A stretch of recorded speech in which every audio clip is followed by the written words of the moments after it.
আরাফার দিনে রোজা করে সকাল থেকে রাত অবধি আমি যা যা করলাম সেগুলোই আজকে আপনাদের সাথে ভিডিওতে শেয়ার করব। আর আরাফার রোজা রেখেও ঈদের যে প্রিপারেশনগুলো করতে হয় সেগুলো তো করতেই হয়েছে, সাথে ইফতারিতে মজাদার আলুর পরোটা বানিয়েছি। আসসালামু আলাইকুম সবাইকে, কেমন আছেন সবাই? আশা করছি সবাই অনেক ভালো আছেন। আলহামদুলিল্লাহ আমিও অনেক ভালো আছি। তো সেহরির জন্য অ্যালার্ম লাগিয়েছিলাম, তো এখন বাজে 3:16। তো আজানের এখন সময় আছে, তো আমি ঝটপট আর কি সেহরি করে নিয়েছি। সেহরি করে এখানে ফজরের নামাজটা আর কি আদায় করে নিচ্ছি। আর আরাফার দিনে যেই রোজা রোজা রেখে যে দোয়াটা বেশি বেশি করতে হয় সেই দোয়াটাই এখন বসে বসে পড়ছি। তো নামাজের পর আমি ঘুমিয়ে পড়েছিলাম। তো ঘুম থেকে ওঠার পর যেহেতু আজকে অনেক কাজ, যেহেতু কালকে ঈদ আর আজকে তার আগের দিন মানেই হচ্ছে অনেক অনেক অনেক কাজ, তো সকাল থেকেই উঠে শুরু করে দিয়েছি। আর আগের দিনে আমি পুরো কিচেনটা ভালোভাবে ডিপ ক্লিন করে নিয়েছিলাম। তো সকালবেলা উঠে এখন বাবুর জন্য আগে ব্রেকফাস্টটা বানিয়ে নিচ্ছি। তো ওকে যেহেতু আমি সকালে কর্নফ্লেক্স দেবো তাই জন্য প্রথমে আগে দুধটা ফুটিয়ে নিয়েছি। তো দুধটা ফোটানো হয়ে গেছে আর একটু ঠান্ডা হতে দিয়েছি। ততক্ষণ আমি কলাটা কেটে নিচ্ছি। তো যখন যেই ফ্রুটসটা অ্যাভেলেবেল থাকে তখন সেইটাই দিয়ে দিই। তো আমও দিই, যেহেতু এখন আমের সিজন তাই জন্য আমও দিই কর্নফ্লেক্সে। কিন্তু এখন আপাতত আম ছিল না, তো সকালে দুধ আর কলা দিয়ে কর্নফ্লেক্সটা দিচ্ছি। তো কখনো কখনো মানে হানিটা অ্যাড করি, আবার কখনো কখনো হানিটা দিই না। তো আজকে মনে হলো যে হানিটা দিই। তো এখানে আমি 3 চামচ মতো কর্নফ্লেক্স নিয়ে নিয়েছি আর একটা গোটা কলা দিয়ে দিচ্ছি। তো বেশি করে ফ্রুটস দিলে না একটু মানে মিষ্টি মিষ্টি লাগে আর খেতেও ভালো লাগে। তো তাই জন্য একটু বেশি করেই ফ্রুটস দিই, কর্নফ্লেক্সটা কম দিই। আর তার সাথে একটুখানি এই যে ডাবরের হানিটা অ্যাড করে দিচ্ছি, যেটা আমি রোজ দিই না। যেহেতু আমার কলা দিলে খুব মিষ্টি হয়ে যায়, তো তখন আর হানিটা অ্যাড করি না। তো এটা এখন বাবুকে খেতে দিয়ে দিয়েছি। আর যেহেতু আজকে রোজা, আমি আম্মাজি আর আমার হাজব্যান্ড, তাই জন্য তো আমাদের রান্না বান্না তো করতে লাগবে না, কিন্তু বাড়ির আর যারা আছে তাদের জন্য তো রান্না বান্না করতে লাগবে। তো এখানে না আমি শাকটা ধুয়ে নিচ্ছি আজকে আর কি, শাকটা ভাজা করব।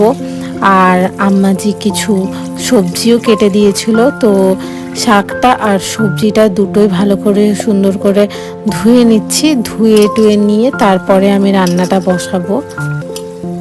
সবজি এখানে আম্মাজি কাঁকরোল আর আলু কেটে দিয়েছিল, তো এটাই আর কি চচ্চড়ি করতে হবে। তো এইটা আর শাকটাই ভাজা করব।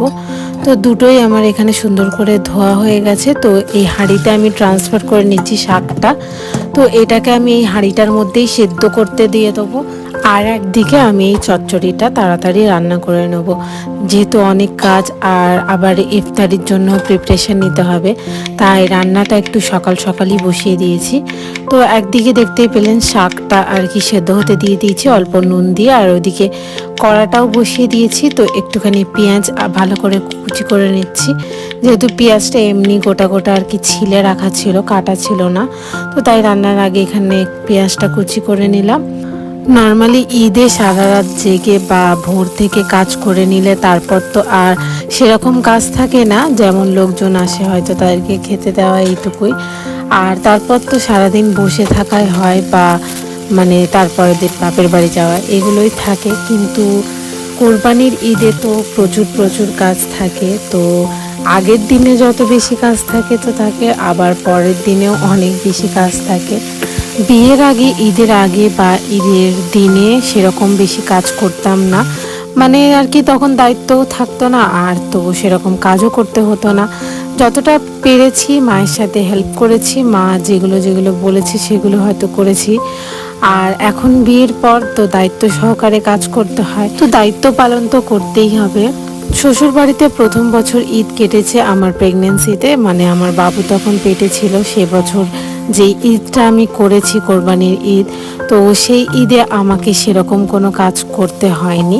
একটু একটু হেল্প করেছি, কিন্তু সেরকম দায়িত্ব নিয়ে যে অনেকক্ষণ কাজ সেটা আমি করতে পারিনি।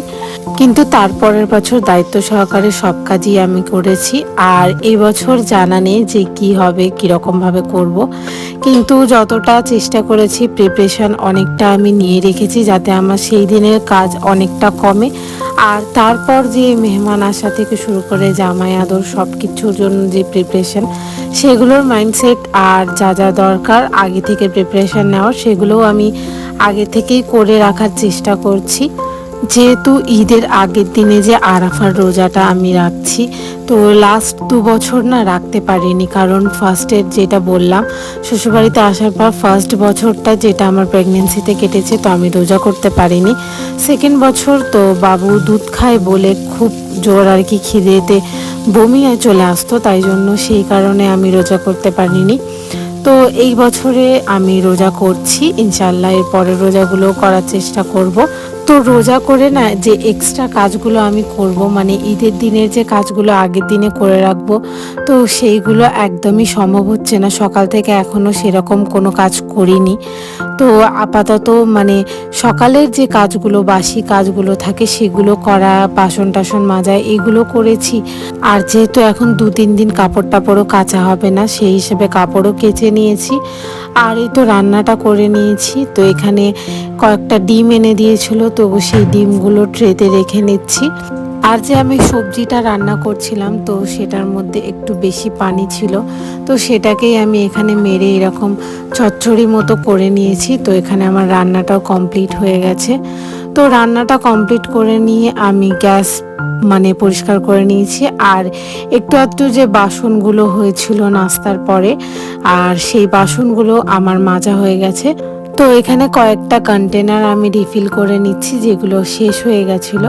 তো এখানে আমি চায়ের পাতাটা অনেক সকালেই ঢেলে নিয়েছি, আর এখানে দুধের কন্টেনারটাও শেষ হয়ে গেছিলো, তো দুধটাও ঢেলে নিলাম। আর এই কন্টেনারটা খালি ছিল, আর অনেকটা শুকনো লঙ্কা আমি এক জায়গায় আর কি তুলে রেখেছি, আর আরও অনেকটা প্যাকেটে পড়েছিল, তো সেটাও আমি রেখে নিলাম এই কন্টেনারে। তো কালকের জন্য কিছু পেস্ট আমাকে করে নিতে হবে। তো এইখানে আদা রসুনটা আম্মাজি ছিলে কেটে ভালো করে ধুয়ে রেখেছিল, তো আমি আবারও আজকে একটুখানি ধুয়ে নিয়েছি। আর এখানে আমি এখন পেস্ট করে নেব। আর যত গুঁড়ো মশলা ছিল আমি আগের দিনেই গুঁড়ো করে নিয়েছি, কারণ আজকে আমি একদমই সময় পাবো না, আমি জানি। যেহেতু রোজা করব অতটা এনার্জিও থাকবে না, তাই জন্য যত জিরে, গোলমরিচ, ধনে আরও যা যা গরম মশলা এগুলো আর কি গুঁড়ো করার ছিল সেগুলো আমি করে নিয়েছি। আর আজকে হচ্ছে বাটাবাটির কাজগুলো আর কি করে নিচ্ছি। তো প্রথমে আমি আদা রসুনটা বেটে নিয়েছি, আর বাকি যে বাটাবাটির কাজগুলো সেগুলোর জন্য মানে পেঁয়াজ বাটবো, পেঁপে বাটবো, আর কিছু লঙ্কা বাটবো। তো সেগুলো কাটাকাটি করতে হবে, যেহেতু আম্মা যে রোজা রেখেছে, তো সেগুলো এখন কাটাকাটি করে দিতে পারবে না, তো তাই ওগুলো আমি রাতে করব। তো এরপর আমি গোসল করে নামাজ পড়ে একটু রেস্ট নিয়েছিলাম। রেস্ট নিতে না নিতে কখন যে আসরের আজান হয়ে গেছে বুঝতেই পারিনি। তো আমি তারপরেই মানে ইফতারের প্রিপারেশন নিতে চলে এসেছি। প্রথমেই না আমি এই ঘুগনিটা আর কি বসিয়ে দিয়েছিলাম, যেহেতু সিটি হতে অনেক সময় লাগবে তাই জন্য। তো ঘুগনিটার সাথেই আমি এই আলুগুলো দিয়ে দিয়েছিলাম, যেহেতু আলুর পরোটা করব, তাই আলুটাকে আর আলাদাভাবে না সেদ্ধ করিনি, ওই ঘুগনিতেই দিয়ে দিয়েছিলাম। তো আলুটাকে তারপর এরকম তুলে ম্যাশ করে নিয়েছি। আর এই তো আম্মাজি এখানে এই ফলগুলো কেটে দিয়েছে, কলা, আম আর পেয়ারা।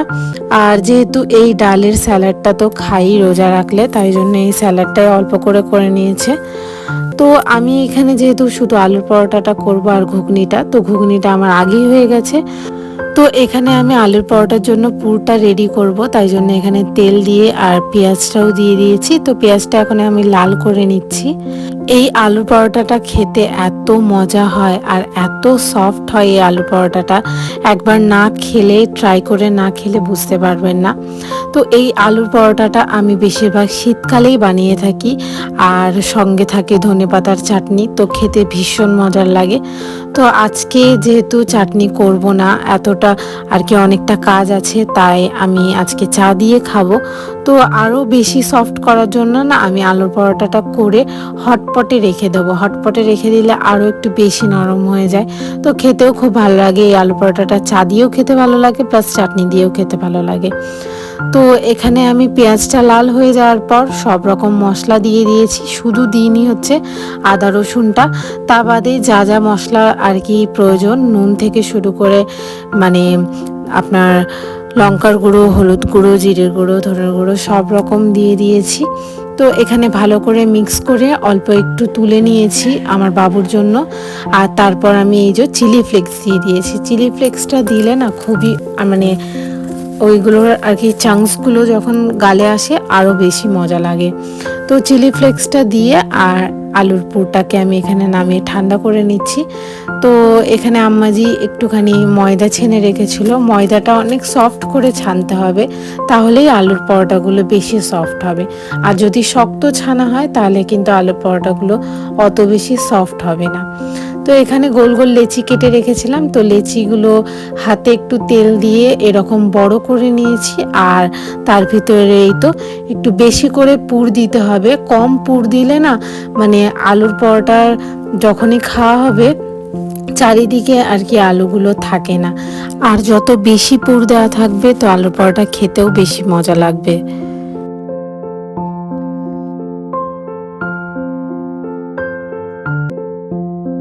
তো এখানে আমার সব কটা হয়ে গেছে, আর একটুখানি আলুর পুর বেঁচেও গেছে। তো কিছু করার নেই, ওইটুকুই আমি ময়দা আর কি মাখতে বলেছিলাম। তো এখানে আমি পরোটাগুলো সুন্দর করে বেলে নিচ্ছি। তো এখানে না খুব বেশি প্রেসার দিয়ে আর কি বেলা যাবে না, তাহলে কিন্তু আলুগুলো সব বেরিয়ে যাবে। তো এখানে আমি চেষ্টা করছি মানে একদম হালকা হাতে বেলার। আর অনেকেই চায় না যে আলুর পুরগুলো মানে বেরিয়ে যাক, বা বেললে হয়তো আলুর পুরগুলো বেরিয়ে যায়। তো তখন আর কি এইটুকু তেল দিয়ে বেললে হবে না, অনেকটা একটু বেশি তেল দিয়ে হাতে করে মানে বাড়িয়ে নিতে হবে। তাহলে কি হবে, আলুর পুরগুলো বেরিয়েও যাবে না, আর সুন্দর করে আপনার মানে বেলাও হয়ে যাবে। এতে করে বেলতে একটু তেলটা হয়তো বেশি লাগবে, কিন্তু আলুর পুর কিন্তু পরোটা থেকে একটুও বেরিয়ে আসবে না। আর পরোটা যারা মচমচে খেতে পছন্দ করেন তারা এরকম গরম গরম পরোটা খেতে পারেন। এতে করে বাইরের লেয়ারটা যতটা মচমচে থাকে আর ভেতরটা ততটাই সফট থাকে। তো এখানে পরোটাগুলো দিয়েই একটুখানি হয়ে যাওয়ার সাথে সাথে একবার উল্টে দিয়ে আর অল্প অল্প তেল দিয়ে আমি দুপিঠ ভালো করে সুন্দর করে ভেজে নিচ্ছি। আর আমাদের ঘরে যেহেতু সবাই সফট খেতে পছন্দ করে, তাই জন্য আমি কি করি মানে একটু অতিরিক্ত সফট করার জন্য এই পরোটাগুলো হওয়ার সাথে সাথেই আমি হটপটে আর কি দিয়ে দিই। তো পরোটাগুলো ভেজে এরকম হটপটে রেখে দিয়েছি। এইটা আমি এখন মানে নামাজের পরে খাবো, এখন খাবো না। তো চাটাও করে রেখে দিয়েছি। তো এখানে আমি শরবতটা রেডি করে নিচ্ছি। তো এখানে গ্লাসে প্রথমে আমি নুন আর একটুখানি চাট মশলা আর অল্প একটু জিরে দিয়ে দিয়েছি। আর আগে থেকে আমি লেবু আর চিনি পানিতে গুলে রেখেছিলাম, তো ওতেই একটু বরফ দিয়ে ঠান্ডা করে নিয়েছি। তো সেগুলোই এখন এই মশলার মধ্যে দিয়ে ভালো করে মিক্স করে নিচ্ছি। এই শরবতটাই খেতে আমার সব থেকে ভালো লাগে, আর বাড়ির সবারও বেশি ভালো লাগে। তো এই শরবতটাই করেছি। তো এরপর রোজা খুলে নামাজ পড়ে তারপরে চলে এসেছি পরোটা আর চা খাবো বলে। তো চাটা যেহেতু আগে কড়াই ছিল, তো এখন আমি গরম করে নিয়েছি। ঢালতে গিয়ে একটু পড়ে গেছে। তো এখন যা যা করছি সবসময় চেষ্টা করছি কিচেনটা ক্লিন করে রাখার। তো এরপরে সব কাজ সেরে এখানে রুটি করে নিয়েছি। তো রুটিগুলো যেহেতু অনেক, তাই এরকম একটা কাপড় বিছিয়ে সুন্দর করে ঠান্ডা করে নিয়ে না তারপরে রাখছি। তো আজকের ভিডিওটা না এখানেই শেষ করছি। পরের ভিডিওতে আবারও দেখা হবে। সবাই ভালো থাকবেন। আল্লাহ হাফিজ।